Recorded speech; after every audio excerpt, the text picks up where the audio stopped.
She put a pot on she hair and gone. Them a the first one out on the dam. Basket on she head, bucket in each hand. Hold up on she frock, I wanna she grandson. To the market, them a go. For the morning, the day is dawning. For cock-a-crow to give the villagers a warning. Rise and shine, the birds them a sing. All animal take turn as them join in the waking. Cock-a-crow, dog-a-bark, donkey bray, horse and they even duck-a-quack. Cock-a-crow, dog-a-bark, donkey bray, horse and they even duck-a-quack. Come and hear this sweet story that tell the people about life in the country. All day a back down, me now a come home. The naga jackass yard for fetchy load. Cockle shy hand, bag over shoulder, running by his side, a Rexy and Rover. From the farm, them a come. Sun a go down but up the river. Some washing clothes, some folks are bathing at the water. Fisherman, they catch them a bring. From a canoe boat, man, them start offloading. Aymara, Kwakwari, Hail Baka Kuma Kuma, even Lokonani. Aymara, Kwakwari, Hail Baka Kuma Kuma, even Bangameri. Listen to this sweet story that tell the people about life in the country. Them children glad when the weekend come. Out in the yard, them all gather round. Some a play catcher, some making house from straw. Two who come later, a grandma or grandpa. All a sit down just a wait.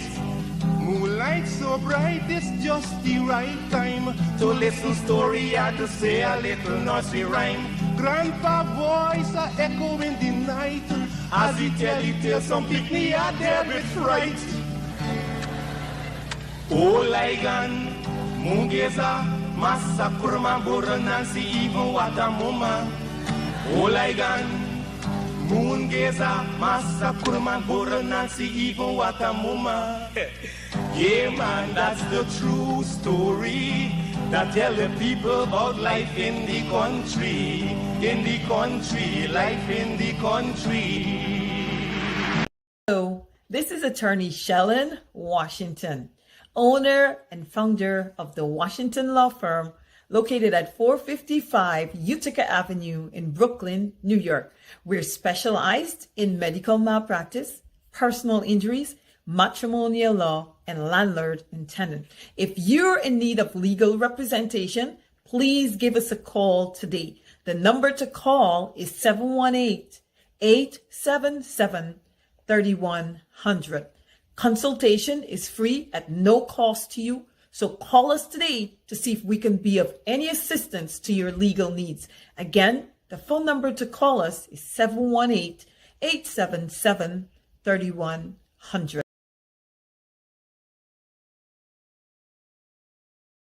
If you are looking to have your statutory declaration, affidavit of income, identity, damage or lost passport, lost license, tenancy agreement, agreement of settlement, power of attorney, last will and testament, and certification of documents, then you need to visit the Alistair Collins firm, located at the Killian Mall, 162 Lamaha Street in Georgetown, between Camp and Waterloo Street. Alistair Collins is a commissioner of oaths and a justice of the peace. Make certain you visit him or call for more information at 649-6410 or 685-6448 or 503-1451. And there's adequate parking available.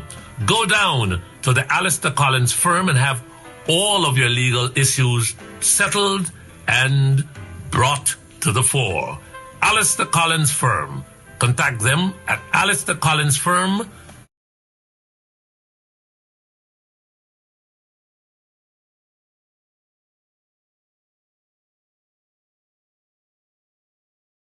Source. Okay, well,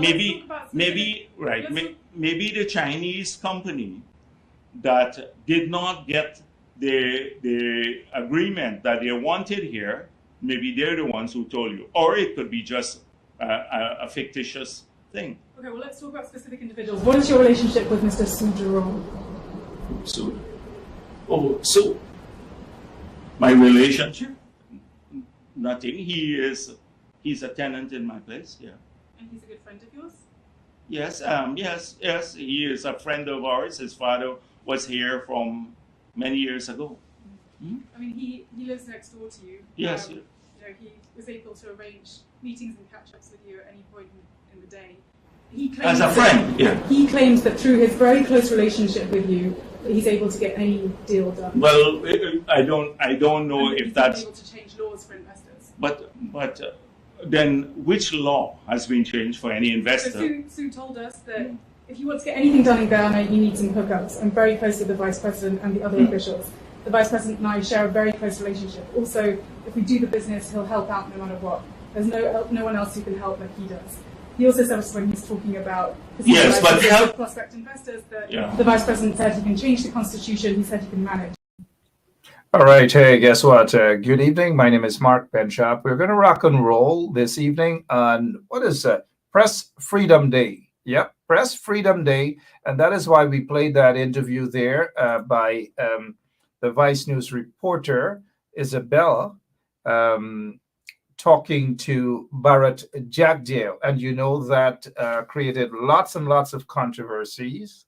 Should have been an investigation by now into that matter, the allegations leveled against Bharat Jagdeo that he is, allegations mind you, he is in the habit of taking bribes, and that the guy, Sue, has said that he usually bribes Jagdeo and maybe other officials. Those are allegations, mind you. Mr. Jagdeo came out to say that that is not true. That is not true at all. He even went on to say that Sue said that that is not true.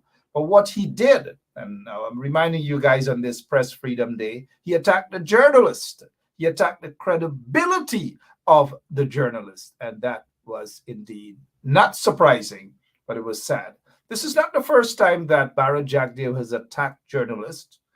This is not the first time that Jagdeo has, and the PPP folks have attacked members of the media.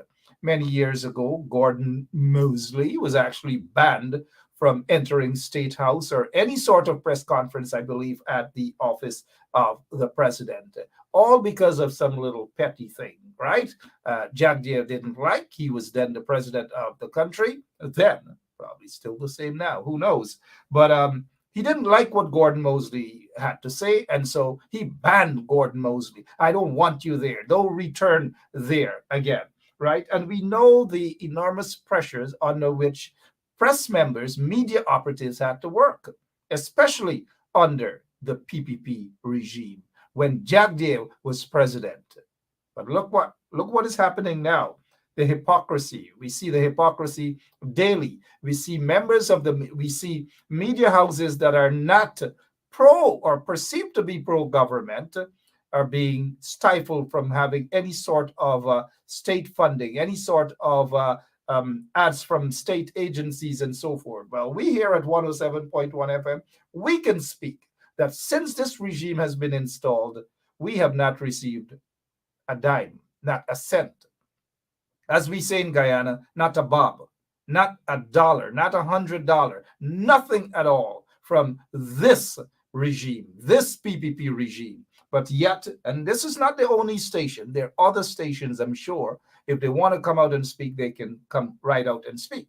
But radio stations and television stations that are connected, directly connected to the regime, that speak their language and their propaganda, they're being given hundreds of millions of dollars worth of ads, state money. but they're stifling media houses like 107.1 FM and others. I repeat, not a single cent they have given to this station. It's not like we're begging, but we are being starved. On top of that, they have rescued the private sector commission, members of the private sector commission, filthy rich businessmen. They've given them what is called concessions worth hundreds of millions of dollars as a result of the pandemic. We, members of or broadcasters, owners of radio stations and television stations, we got together, we wrote them a letter saying, look, if you guys are giving people concessions, if you're wiping off their debts or whatever, then why couldn't you guys do that for us? We're still waiting. Almost 1 year now, we're still waiting. But these are the people who are talking about press freedom in Guyana, right? We have seen members of the press being attacked. They can't ask proper questions. If they ask the questions, they're being, all manner of things are happening to them. But thank God, at least none of them have died. Thank God for that. But look, I want to go before we have a veteran journalist, no stranger to you guys, Enrico Woolford. He is with us. He has served in capacity of the, the Guyana Press Association, Caribbean Press Association, He has traveled the world. He has been all over. When he gets on, I'm going to ask him whether he has visited the Ukraine. I suspect he has went to Russia and other places. But before we get to Mr. Enrico Woolford, let me just apologize to Mr. Woolford. Let's go to Mr. Trevor Benn, who is with us. Mr. Benn is the former Chief Executive Officer of the Guyana, Lands and Surveys. Mr. Benn, good evening to you, sir. Good evening, Mark. Yeah, thank you for taking time out. I know you have a very busy schedule because you've been doing lots and lots of good work there at the Guyana Public Service Credit Union. Kudos to you, your leadership. But it seems as though your leadership is under attack now.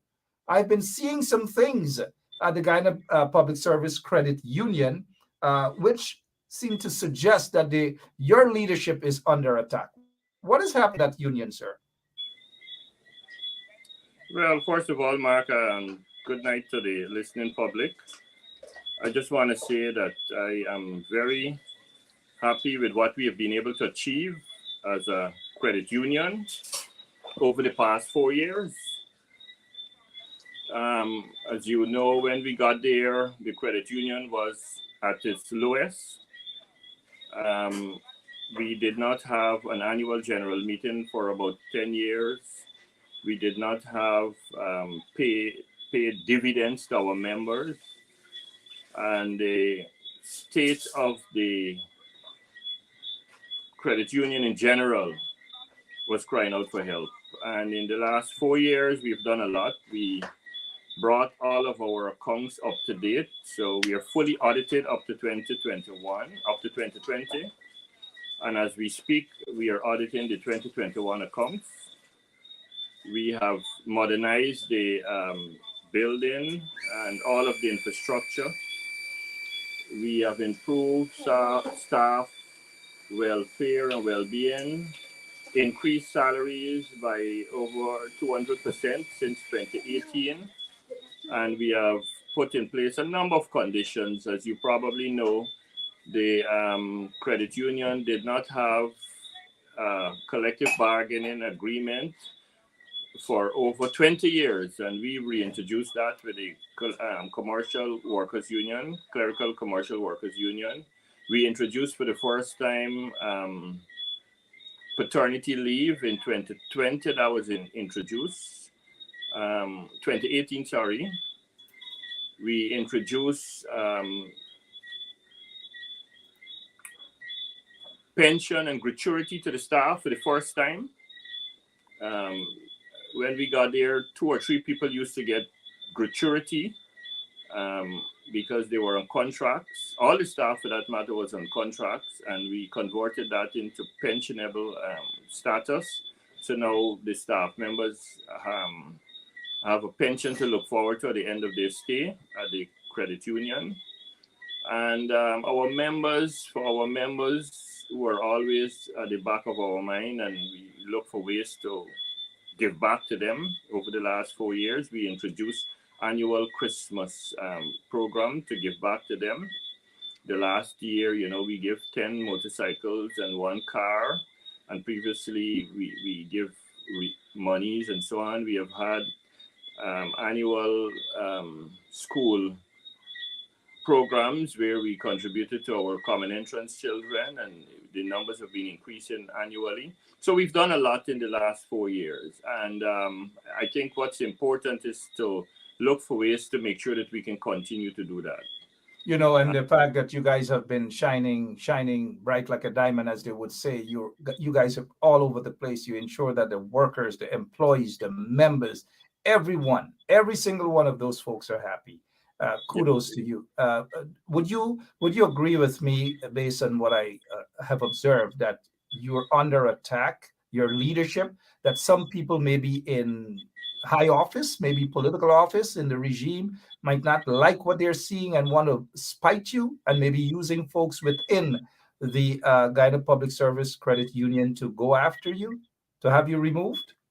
Mark, I don't want to personalize this, what's going on, but suffice it to say that when we were growing up, there was a saying that when things are not going well, nobody is interested, but the moment it starts to look up, everybody wants a role and have something to say.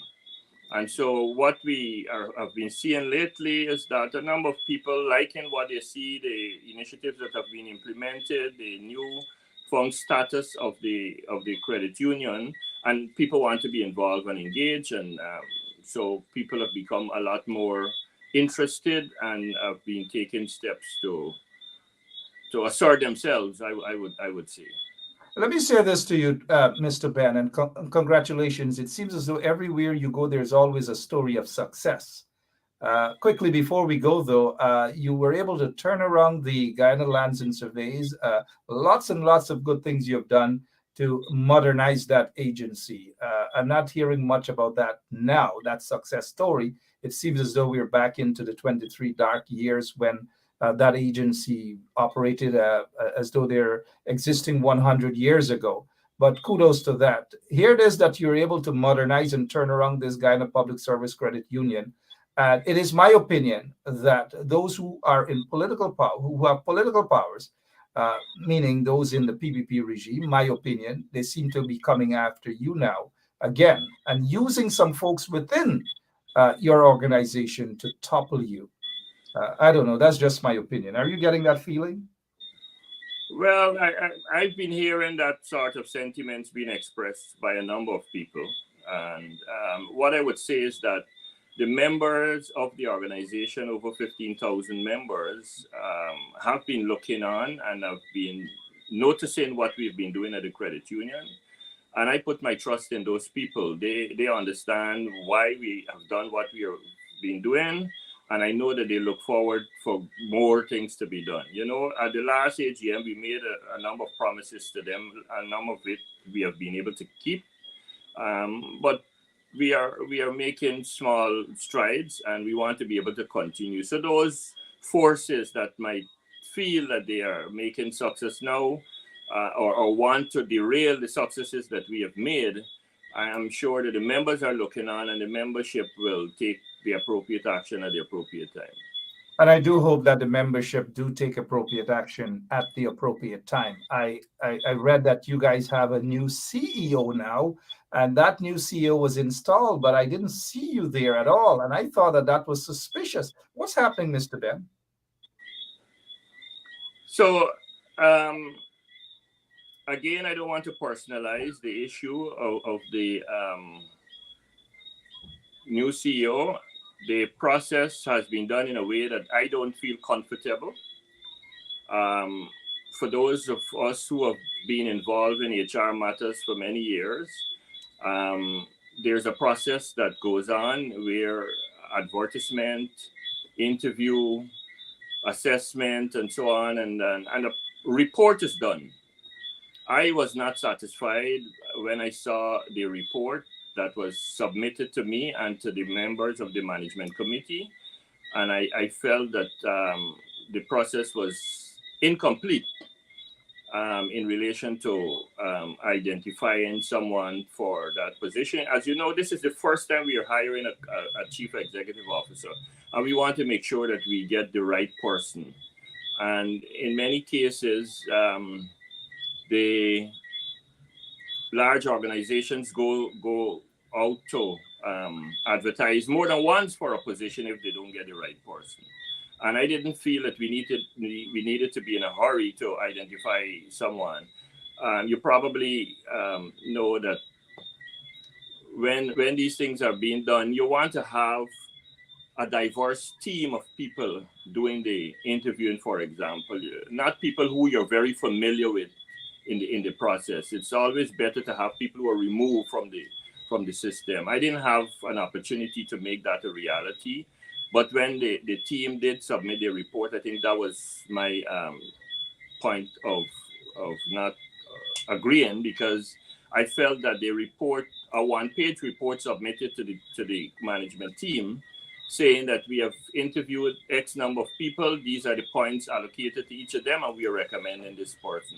So I requested information relating to the scores, how the scores were arrived at, what are the notes of the people involved in the interviewing and so on. And the team who interviewed said that I'm casting aspersions on them and that was not important. They have made their decision and they're sticking with it. And they went on, decided that that's their person, and they held, from what I've been told, they held meetings in my absence and made that a reality. Wow. All these years, the Guyana Public Service Credit Union wasn't flourishing. Under your stewardship, under your leadership, we are seeing a total turnaround, a big turnaround, a huge turnaround. Kudos to you and your leadership, man. I'm noticing some of a lot of folks are saying they can't touch you. Let us hope that that's not the case. People smell money, and I'm smelling politics in all of this. Those folks at Freedom House or at Chandra Paul Drive, they seem to have something against success, or men who are very, very successful. You're one of those successful men. Quickly before we go, you attended court today. You've been attending court all the time on a frivolous charge or several frivolous charges, politically motivated charges. Nothing at all, no evidence. The prosecutor is being absenting himself 2, 3, 4 times. What's happening before we go? Close off, please. Yeah, so today was another court date for me. I attended court this morning, and the matter was put down for the 4th of October. Again, there was no discussion in the court, but yes, for the umpteenth time, the matter has been put down. So I have to return to court on the 4th of October. So every time the prosecutor is absent, the magistrate says nothing about that? They're not ready. It's almost a year now, or over a year, and they're not ready to proceed with this matter? Well, Mark, I think I believe I have really good lawyers, competent lawyers, who I would refer to speak to these issues. I have so far had nothing to complain about in the way they have been handling this matter, and I want to allow them the space to make the decisions from their point of view, to ensure that at the end they get the results that they need. Well, sir, thank you so much, Mr. Trevor Llewellyn Benn. See, I remember what the L stands for, right? Llewellyn Benn, a successful man, a professional individual who gets things done, and certain people don't like when people get things done in a very professional manner. But thank you so much for your time, sir. Thank you. You're most welcome. Good. All right, Mr. Trevor Benn there, former CEO of the Guyana Lands and Surveys. He's the chairman of the Guyana Public Service Credit Union. And you guys have been seeing the massive overhauling of that agency, that union, credit union. Kudos to Trevor Benn. And I hope all of the workers, all of the members, are listening. And if you're not, if you know members, email them and let them know that Trevor Benn is under attack. Political attack, spite, vindictiveness. That is exactly what's happening to Trevor Benn. Let's go to Mr. Enrico Woolford, veteran journalist. He's been around. He looks young, still young. He's a young man, even though he's been around for quite some time. Good evening to you, Mr. Enrico Woolford, looking all dapper. Good evening, Mark. How do you do? I'm great, thank you. How have you been, sir? Not bad at all. Not at all. On this day, Press Freedom Day, we'll touch on that. But I know you've been you have had some issues, court matters as well. Have you been able to settle your court matter because you took I believe NCN to court or something like that? Not just yet, and that is one of the challenges to democracy and challenges to development of a country, where you have to use the judicial arm to get some regular things done. And I think that is unfortunate. And there are not many voices who would come out and speak about that.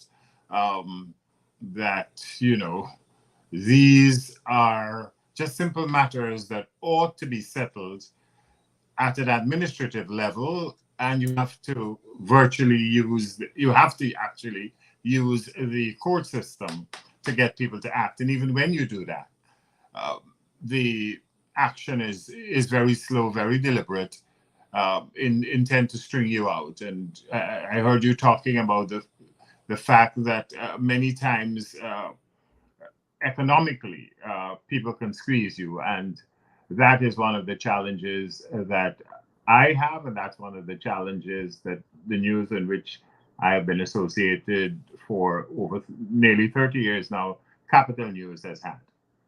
Okay, so I'm glad that you've mentioned that, Mr. Woolford, that Capital News that has been around for all those years of, you guys have been very professional, very balanced news, very experienced folks like yourself. And I know once Gordon Mosley was there, you have Ivor Walton and others. Are you saying, Enrico, that Capital News is being stifled from receiving state ads? I'm saying it's difficult for us to attract advertisements, particularly from government agencies. I don't know, I cannot say that the reason is that they don't like us, they don't want ads on it. Every now and then, like if you're in a band, somebody will throw something your way. Yes, but it's not a consistent, it's not a regular thing. And I know some people may say, well, it means that you probably don't have the reach, you don't have people's interests. But if you were to look at our newscasts, even on when it's posted to our Facebook page, the moment Vice President Jagdeo spoke about the NIS being bankrupt, it's over 100,000 people have looked at that particular clip or have been reached in that particular clip. So it's not that you don't have a fairly large audience. And when you look at it from the Guyana perspective, if you have 750,000 people in the country, and the adult population is about half of that, then when you are reaching over 100,000 people, you're reaching a significant number of people. And more likely than not, those are the persons who are working and are affected by whatever is being said or whatever is being done to cause difficulties for them now or in the future. So let me ask you this: we have the viewership. Of course, you guys do. You've been around for a while. Capital News, we know the viewership is there. But when you look at the numbers generated, let's say from a Capital News or even we at 107.1 FM, we have the numbers compared to NCN and DPI. They do not have the numbers at all. But yet the regime, they're pumping hundreds of millions of dollars into those entities that are not giving anything in return. Do you believe it's a deliberate attempt to stifle media houses that are not perceived to be leaning towards the regime, such as yourself? Very balanced. Well, for us here at 107.1 FM, we are who we are. That we are being stifled without ads? I feel very strongly that yes, if you can use economic levers to cause people to take action, you will, because you simply have the power to do that. And many times that is the challenge to a democracy. When persons who control the economic power, who control political power, can use those levers to in fact control the flow and the growth of your industry, yes. But at the same time, I used to be the chairman of NCN. I used to be the CEO of NCN. I understand why you should have some form of state media in various societies, not necessarily in all, but in developing societies like ours. Not everybody will want to go and broadcast in Aishalton, and NCN did that under the time that I was there, along with all the others who assisted to ensure Dr. Robin Deodat and even the late Lennox Cornett, Moses Nagamutu, the late Imran Khan. They all worked to ensure that places like Aishalton, places like Lethem, places like Madia, and the Anna Regina station got back up, Oriala, and all the stations that the radio stations and some of those television stations were refurbished. And I think you have to give Jacket's Jacket, you have to say that you've got to invest to reach those people in those areas. Now, that does not mean that you do that to the detriment of private sector and private and independent broadcasters. I think you, as a country, we've got to be balanced somewhere, and you must have balance in society. If you don't, then the society crumbles, or the society degenerates to a point that you have these oligarchs and you have a few basically running and controlling things, and one has to be very wary of that kind of situation developing in this country. We have seen those who are part of the PPP regime have issued statement on this Press Freedom Day. We have just given examples of how private media entities, Capital News is being starved. Occasionally, you guys get a piece of bone. We at 107.1 FM, we have been starved completely. We have never asked for a piece of bone, neither have we been given a piece of bone. We believe that it is vindictive. We believe that it is a direct attack, not only on freedom of the press, but it's a direct attack on us as an individual. Do you sense some degree of hypocrisy on the part of the PPP and their official issuing statements about press freedom today? Well, politicians have a trait, perhaps. It comes with the territory. That, as my mother used to say, that they talk one for Paris, two for night.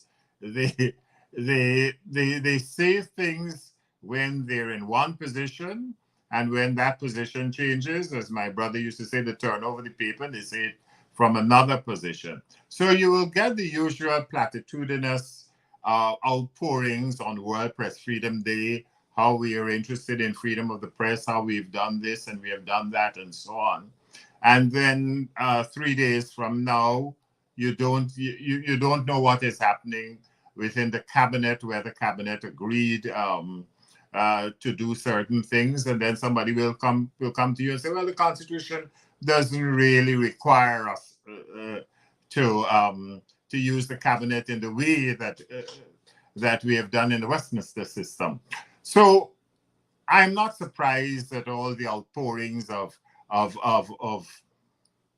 we believe in freedom of the press. We believe in balance and objective and fair reporting. We believe in this and we believe in that. It's like being in a church sometimes. You hear people say the Apostles' Creed and you know them personally, you wonder what they're really saying. Absolutely. We wonder what they're really saying.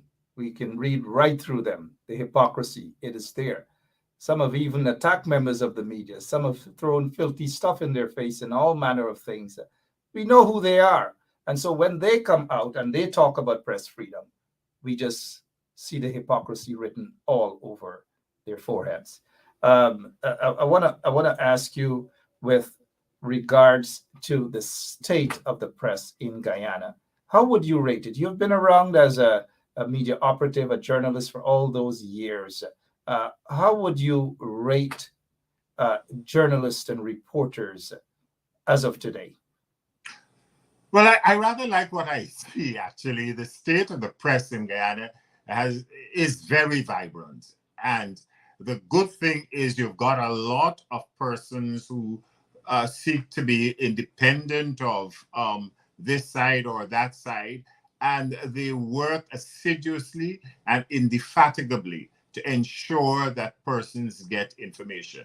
I'm rather pleased at the number of young people who have come on board in terms of the media and are trying their best to dance between the raindrops to get to the truth of the matter. Everybody would say, well, facts are sacrosanct, and, you need to work towards telling the whole story and what have you. But you've got to arrive at the truth somewhere. Somebody once said facts are where we allow investigation to cease. And some others will say, well, what is a fact is a fact. But the idea is it the truth? And I think we've got a lot of journalists who work very, very hard to ensure that we arrive at the truth. My own organization, Capital News, and I can mention some other entities that have been doing that over time, and not just regurgitating, but investigating. And I've always said journalists must investigate rather than regurgitate. It's easy to repeat what some official has said, some private sector person has said. It's easy to repeat what the authorities have said, what is happening in the court, or what is happening, at an NDC. But it is important to investigate why it is happening, how it has happened, and what has happened. Let me give an example. You follow stories, and I know this particular minister went out there, was in London, and was talking about the tendering process, and we've got the National Procurement and Tender Board and what have you. But what the minister failed to say was that there is no Public Procurement Commission in place. So even if you do a tender process, you cannot question what is happening through this Public Procurement Commission. And I don't think it's in place just yet. I might be wrong, and people could correct me if I'm wrong, and I apologize if I'm wrong about that. But that's one of the challenges that we have. Only yesterday, a young man who fled to Guyana in 2011 was found guilty of second-degree murder in the United States. He was extradited in 2019 based on a process that started since 2018 or 2016. There's very little reporting about it. Of course, Capital News carried the story.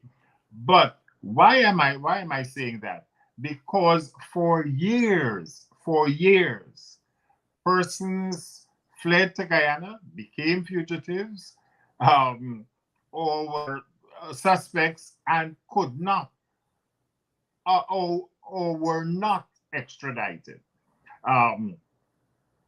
And that process started in the previous administration. The first significant extradition happened with this guy, Troy Thomas.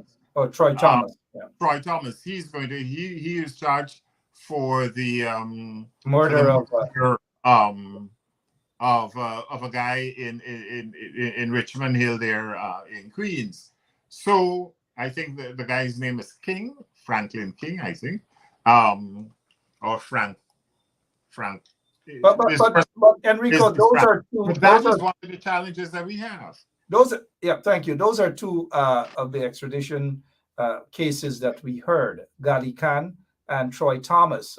There was maybe one or two others that were done where I suspect embassy officials just they voluntarily left the country. But these are two known extradition cases. But does it surprise you of the ethnicity of the individuals as compared to Barry Dataram and others who have fought extradition under the PPP regime but were never given the green light by the PPP regime? Does it surprise you of the ethnicity of the individuals who are being sent back to the U.S. for trials? I don't like to go into issues of ethnicity. My daughter keeps saying that I should promote ancestry because I believe in the science of DNA. And I saw her recently publish her take on the issue. I've got 10% of this or 8% of that, and 8% of that, and 60% or 80% of the other. But the reality is, though, let's not run away from reality. We may have 50% and 60%, but there's reality. But the reality is, it is what it is, as the Americans like to say. The fact that some persons are extradited and others are not, I think it has to be done based on data. We just can't sit down and speculate and say, well, look, it's not. We're not speculating. We're looking at the figure. Gali Khan and Troy Thomas. But you see, the challenge there is people will say, oh, it's Gali Khan, so it's a can, and it's Troy Thomas, so it's one can and one Thomas. Both persons of African descent. And Thomas was charged, if I can get it correct, for the murder of Keith Anthony Frank in New York, not King, Frank. Yeah. So the issue here, what I'm talking about here is this. There are lots of things that journalists can investigate, and journalists ought to investigate, and the journalists must stop thinking, and it's not only in Guyana, it's around the world, that when somebody rises to the office of the presidency or to the prime minister or something, that person becomes a rock star. No, that person is a servant. That person is a servant of the people. That person has to respond to the people. And journalists have a privilege, not just all citizens in Guyana have a right to disseminate and share information and find out information. But journalists have that privilege of access. And because you have that privilege of access, you should be asking the relevant questions. You should be asking what Guyanese like to say, the hard questions. And the idea is not to diminish, to demean, or to denigrate the person or the office, but to hold the office and the persons accountable for the fact that it's taxpayers' money, consumers are involved, even private sector companies. Not because a company is a big company and handling millions of dollars, that all of a sudden we do a hands off from them. If they are doing something that is detrimental to the health of the society, we ought to be dealing with that. Uh, there was an interesting editorial in Stabrook News, and I like Stabrook News editorials every now and then. I think Anand Prasad and the editorial team over there do a very good job at looking at issues. It But was sometimes you read Village Voice editorial too, right? Yes. It resonates within the communities. And yes, but I want to speak to this one in particular. Sure. It dealt with sand, and to a lot of people, why is that important? But if you were to drive along the Suez-Dyke-Linden Highway, you will understand why it is important. You will understand that, look, you can't remove sand from one place and not displace the structure, the soil structure. If you were to speak to the engineers in any part of the world, they will tell you that nothing falls off the earth. Everything has remained here or has changed state in some form or fashion. So journalists are supposed to look at those things. The cost of development. We are looking at the oil and gas sector, Mark, and all the listeners. We're looking at the oil and gas sector. What will be the cost of development to the Guyanese society, and how will we balance that?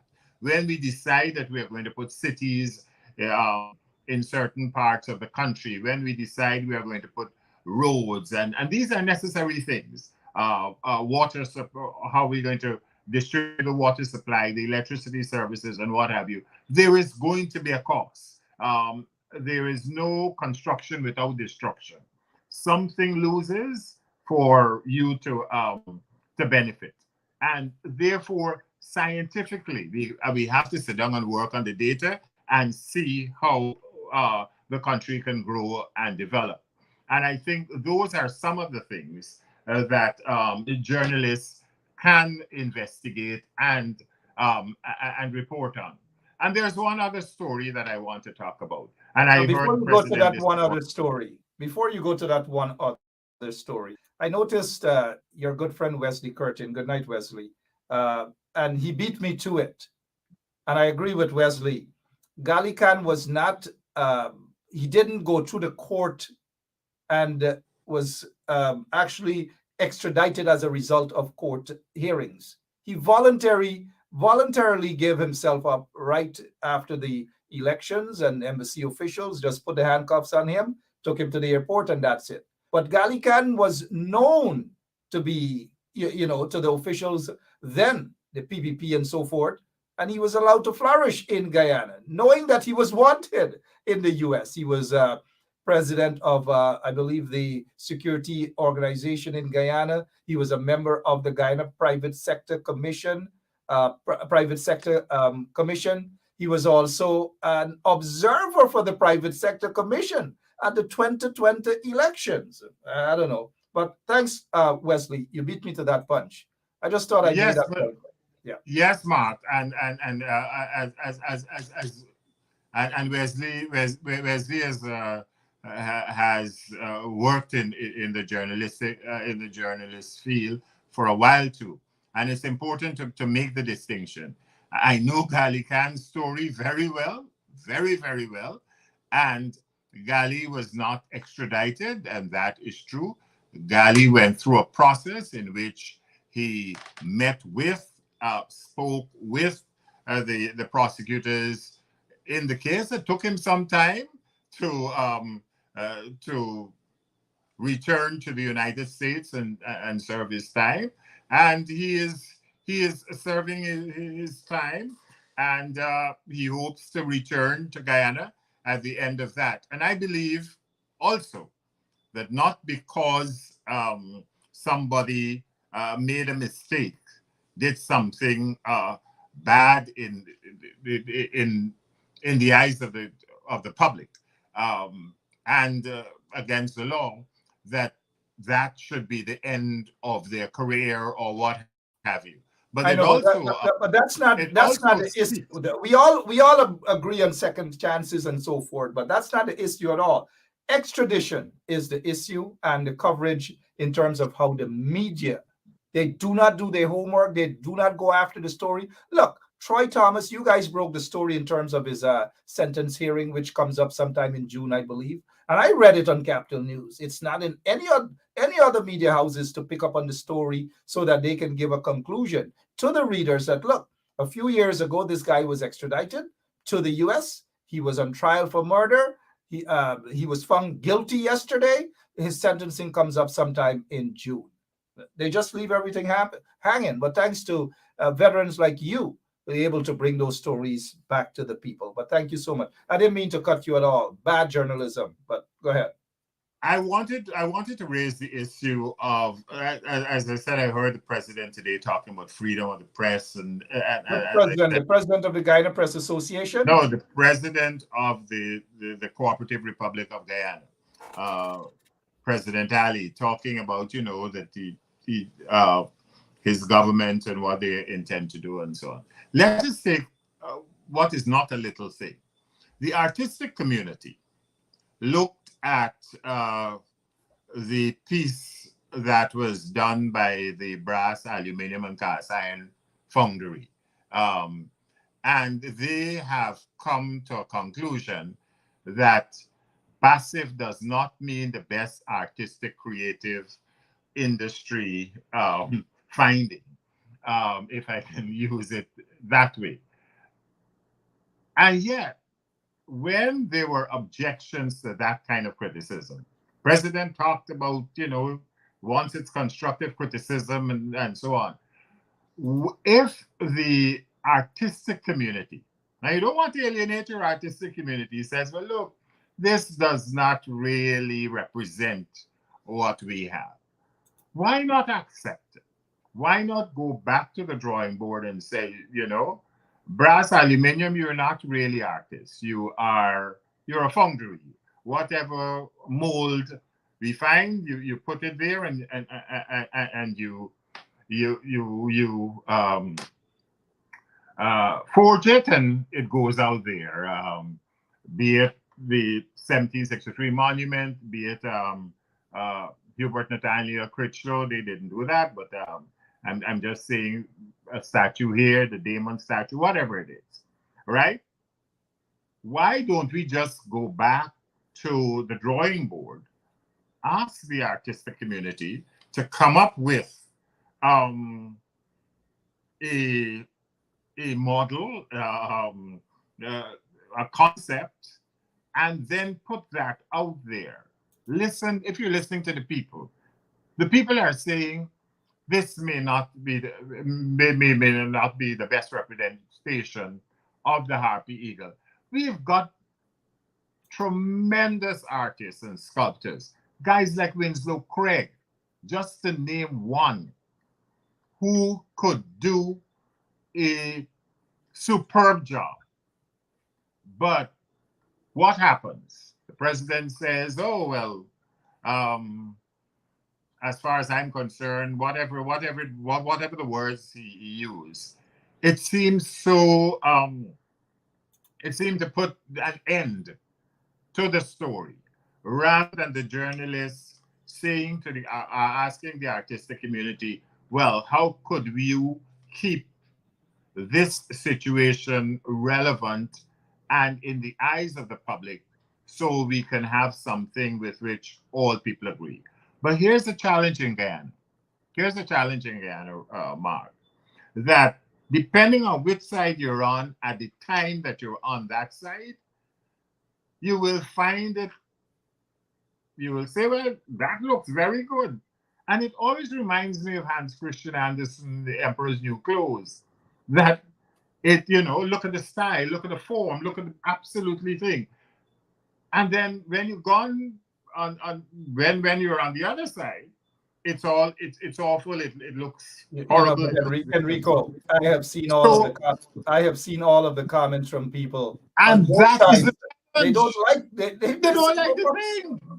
They don't like the thing, and you don't have to do The Emperor's New Clothes. They don't like the thing, so if you are listening about constructive criticism, then you will say, let us have a a competition, an artistic thing, and go from there. You remember Shouldn't that there was have a been? logo. Shouldn't There that? was a logo mark for But the shouldn't that have been Ministry of in the Culture. first place? The Ministry of Culture, and it was withdrawn, and a new thing was put together, and an excellent logo came out. All right, I know the guy who did the second one. I know the guy who did the first one too, but it was a better rendition of a logo for a ministry. So you can't get up and, as my mother used to say, on the one hand and say one thing, and on the other hand, you negate what you've just said, and that is Seems my to be challenge. I think seems to be journalists the have to order. keep the Seems to be the keep order the of the heat day. up. Seems to be the order of the day. One hand this, one hand that, bear confusion in the country, my opinion. As we prepare to wrap up, we look around what's happening in the regions in terms of broadcasting, in terms of news, and so forth. Linda and Region 10 seem to be starved of balanced news. I don't know. I just wish that they had an independent radio or TV station to counter that, man. I know you've had your say on an independent TV or radio. Do you see any regrets not having that independent station in Linden, Region 10? As Guyanese are saying, now get that crank again. But I knew what happened. I have reported what has happened. And as Shakespeare said, what has happened cannot unhappen. So we have to move forward, and we have to see how best we could move forward under the circumstances. Whether it's in Linden, whether it's in Chumachamari, I really believe this country has a long way to go, and I sit down and I dream, as I used to tell Dr. Robin did that when we travel around the country, of where a golf course and a steeplechase will go, where a fancy hotel, and where an academy and a university will go. I see no reason why we can't have a university of Tumachimari, and a university campus at Turkine, and a university, and as we have a university campus at Tain. And this country is primed for development. Um, and we just have to work to ensure that it gets there. And the media plays a very, very, very important part in that. From the arts to entertainment, and I see some people carrying on about entertainment, but I leave my colleague Gordon Mosley to deal with them, and he's dealt with some of them quite nicely. In terms of health, in terms of education, in terms of infrastructure, in terms of telecommunications. There are so many things that can happen in this society, but it must not happen for a few, and it must happen for the public. Guyanese like to say the general public, even the people living along the canals. If you look at what happens in Amsterdam, and what happens even in China, as to how they use the flow of water, and people live with water. Guyana is a land of many waters, and we have to deal with water management. We have to deal with bridges. We have to do a lot of engineering and so on. And those are things that the journalists can follow up even now. And there are some who do it and some who do an excellent job at it, and I commend them. All right, Enrico Woolford, veteran journalist, has been starved, and we are being starved, completely starved from any state ads here at 107.1 FM since these folks have been installed. Enrico, occasionally they get a piece of bone, and that is how they treat folks who do not agree with them. But for the most part, people will say that is how they treat people like looking like myself and Enrico, even though Enrico wants to talk about this 10%, 15%. I'm not going to talk about that. It's just how they treat us. And it's a shame, not only as broadcasters, but even when you look around, when you look at these sort of things happening, it's as though, they just do all these things, come up with hundreds of millions of dollars deals, billions of dollars deals. And then whenever it's necessary, they take out a piece of bone and throw it to folks like us. Your closing remarks, Mr. Woolford. Sorry about that. My closing remarks. I think the media has done, as I said, the media landscape here is very vibrant. You have a lot of young people who are working very hard to ensure that people are informed. My position is that the media in Guyana ought to investigate a lot more rather than regurgitate. The media has to understand that people officials are not rock stars, not people to idolize, but people that have to give account for what they're doing. And it's not just public officials, even private sector companies, banks, and not necessarily the company called banks, the financial institutions have to account for what you're doing. You had Trevor Benn on earlier, and people in at the local government, at the central government level, they all have to be accountable. The medical people, the security people, everybody. So even journalists have to account for what they're doing. And with regard to the theme of World Press Freedom Day, we have to be very concerned about the Cybercrime Act. And I heard a person saying, well, we didn't like it when we were in opposition, so now you're in government, change it, amend it to what you like, what is in keeping with the norms of a democratic society. You cannot use it against persons. And I mentioned, Mark, at a previous program, you can't say that persons can't travel in the tray of a truck only when Mark decides to take some persons and do that.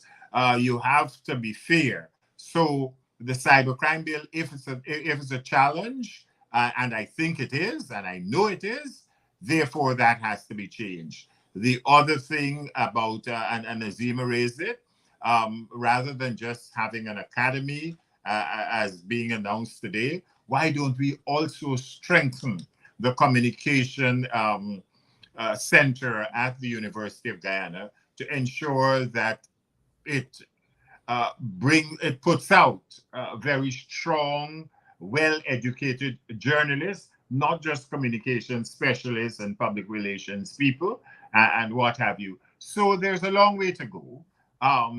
And we are thankful that we have had freedom of expression in Guyana for a long while now. And I hear people talking about recent events in Guyana. The fact that persons could have reported the way they reported on those events tells you that the freedom was unfettered. The freedom was there, and and that helped to ensure that this society was kept on even keel. And sometimes we forget that. Sometimes we forget that the fact that things happen is what causes this society to grow and develop. And I believe this society will grow and develop, where we can't be petty, we can't be vindictive, we can't be malicious, we can't be demeaning, we can't be denigrating, and we can't try to seek to diminish anybody in the society. Most people know where I live in Guyana, and I don't seek to diminish the people in in the neighborhood in which I live, because we all have a stake in ensuring that our society grows and develops. So whether you're in a working class neighborhood, or you're living in a gated community, or you're living in a seaside chateau, you ought to pay attention to the fact that the society needs all of its resources, and to try to use one side against each other, or to try to use the media to force a particular point of view is not necessarily a good thing for Guyanese society. And let's hope that it doesn't go that way at all. Quickly before you go, and thank you so much for your time, Mr. Woolford. I know you guys struggle to survive, but how do you guys survive these days at Capital News with all of the overheads and so forth and so on? Well, the good thing is that in terms of, I like to tell people, the good thing is in terms of spatial geography, we have moved offices. Most people are working from home, and as a result of that, you've reduced some overheads, but you still have some very good advertisers who have stayed with us and have remained with us. And I think as a result of that, we are able to produce a product every evening, and next year would mark 30 years since we've been producing the product. And we've got a diligent group of young people who are working with us to produce that product. It's not a big crew, but it's never really been a big crew, but it's been an energetic and a very interesting crew. We had a little reunion of some of the people earlier this year, and it was fascinating to see how persons interacted who haven't seen each other for 10, 15, sometimes 16 years, and still believe they're part of the Capital News family. So I'm very happy with what we have branded, and I'm very happy with those persons who have either come out of us and done well, or have stayed with us and continue to do well. And I'm hoping that Capital News will continue to do well, and we will get some ads too. Well, gosh, or whenever they find it necessary to throw a piece of bone over at you guys. One of your workers, the guy again, Pearson was his name. Was he at your reunion? I remember Pearson. No, he was not. He was not. But Okay. he's in touch with us a lot. Oh, good. If Pearson is watching, good evening to you and all the other folks at Capital News. He's always watching. You believe that? Oh, he is always watching. Yeah. Thank you so much. I was going to ask you another question, but I don't want to crank you up. Thank you so much. No problem at all, Mark. It was a pleasure. Yeah, thank you. And thanks for all that you've done and what you continue to do. And congratulations on your 30-year anniversary at Capital News. Thanks a million. Can I impersonate you before you go? You always do, so go ahead. Enrico Woolford. Thank you, Capital News. Thank you, Enrico. Enrico Woolford there on this World Press Freedom Day. Enrico Woolford, Capital News. Good night now. All right, folks, you've heard a mouthful there from Enrico, quite knowledgeable and experienced in the field of journalism. And we need more of the Enricos there with his level of experience in Guyana. But, it is what it is. And it's a sad thing that you have heard that Enrico, Capital News doesn't receive much ads at all. If anything, and occasionally they're thrown pieces of bones. Is this what these folks are they're saying that the Western diplomats urge focus on accountability, criticism of government in press freedom. But when folks criticize the regime, they're being starved of ads, they're being victimized economically and otherwise. and some don't even get bones, as in the case of 107.1 FM. We have to pay a bill every year, $4 million, almost $4 million. So we don't just operate from Facebook here. We operate a radio station, and the Western diplomats they're calling for accountability, criticism of government, and Press Freedom Day and these things. But what happens when we do that, right? There's nothing, absolutely nothing at all for us. I don't know, but I want to play a little piece of this here before we go, man. A little piece of this, and I hope these guys get the message that there's actually hardly much press freedom in Guyana. And because when you do speak out, you're being victimized. Economically, you're being victimized, right?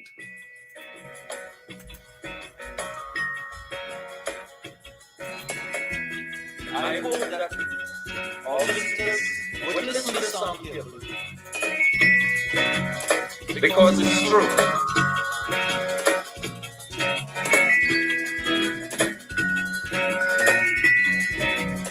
They're trying their best to stop our progress with bad propaganda. I've been the foreign press. All right, so we just thought, and that's what the regime is doing. They're trying their best indeed with all manner of things to keep suppressing us and oppressing us in every way and starving us economically. They do that, but we still continue to fight the fight, because we know at the end of the road, we will see that tunnel and we will have a success story to talk about, right? So somebody's saying that the Western diplomats, Ms. Simons is saying that the Western diplomats are playing games. You noticed that Sarah Ann Lynch, her time is up since March. She's still there.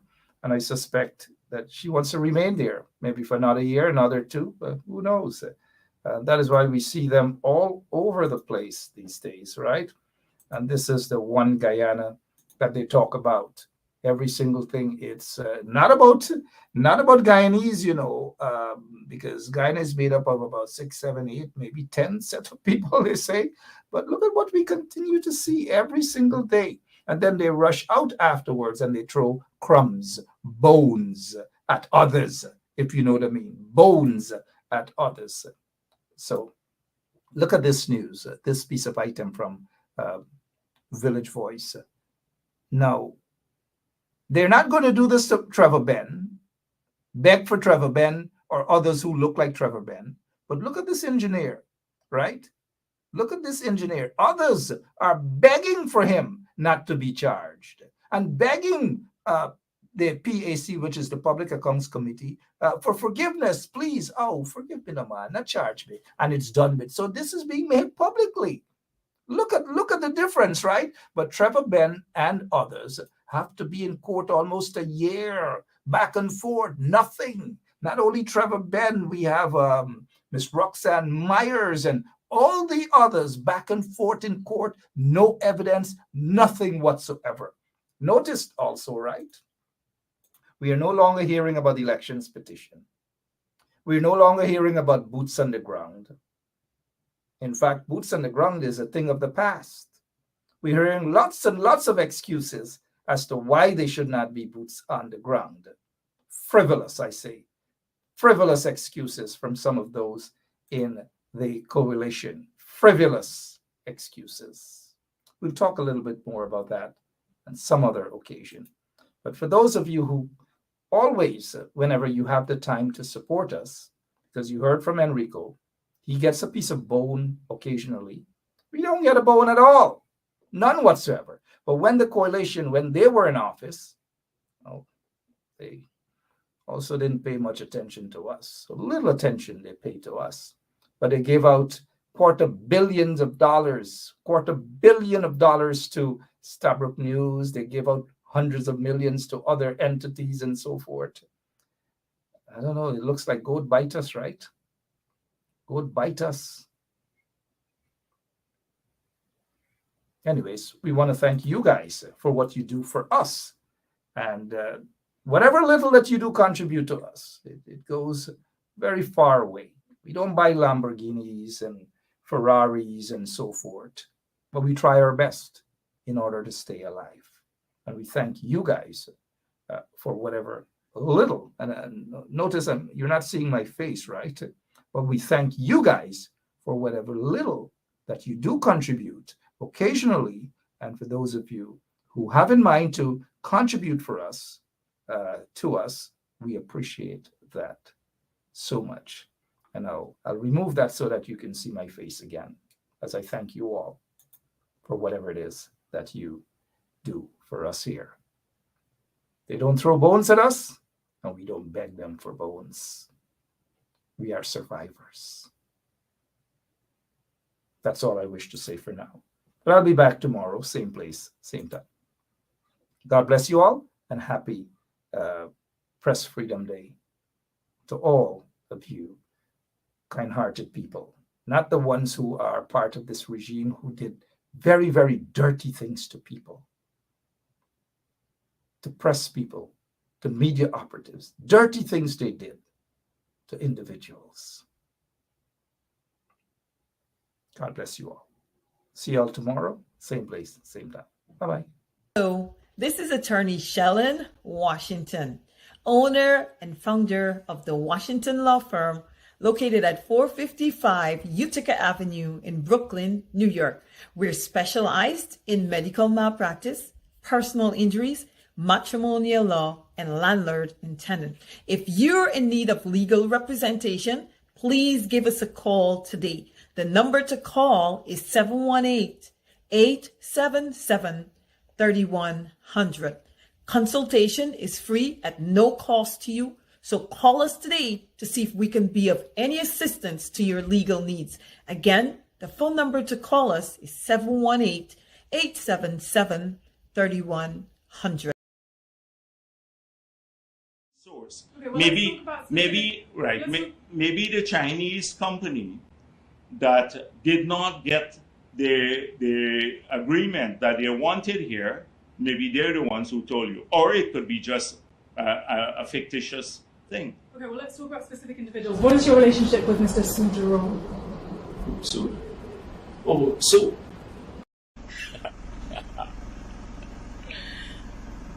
Pressure, boss fight.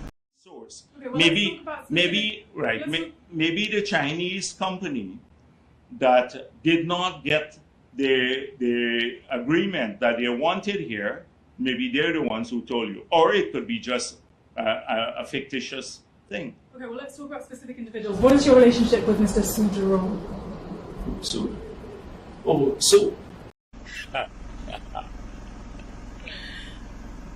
Pressure, boss fight. What is the difference between the ordinary thief and a political thief? Number one, the ordinary thief steals your money, your bag, your watch, and your jewelry, isn't it? But the political thief steals your future, your career, your education, your health, and your business. Number two, the hilarious part is that the ordinary thief will choose whom to rob. But you are the one who choose the political thief to rob you. Because we choose them. We vote them. We blindly say we are not blind. Who is deceiving who? The ridiculous part of the whole issue is that we will fight to defend and protect our belongings from the ordinary thief. Is it not? But we fight each other to defend and protect the political thief. Is that not what we do? Thugs will be fighting themselves to protect those that are stealing our career, stealing our joy, stealing our health, stealing our success. What a shame. What a travesty. It calls for us to think and think deep. The stage we are in as a country is not a stage where you become an onlooker. You have become an onlooker for too long. You must get ready to put your hands to the plow and be part of the process. It's not just about PVC, carry PVC. You must be in the kitchen where it is being determined. You must be there where the decisions are being made. If we are there in our numbers, they cannot outnumber us. But you leave it aloof Oh, no, it's too dirty. It's a dirty game. And then the dirty guy is getting to the game of play. And you are there not showing up. And when they begin to make the decisions, you will know whether it's a dirty game or not. The result is always dirty on yours. Dirty on your health. Dirty on your business. Dirty on your success and your career. I hope that is stirring up something in you.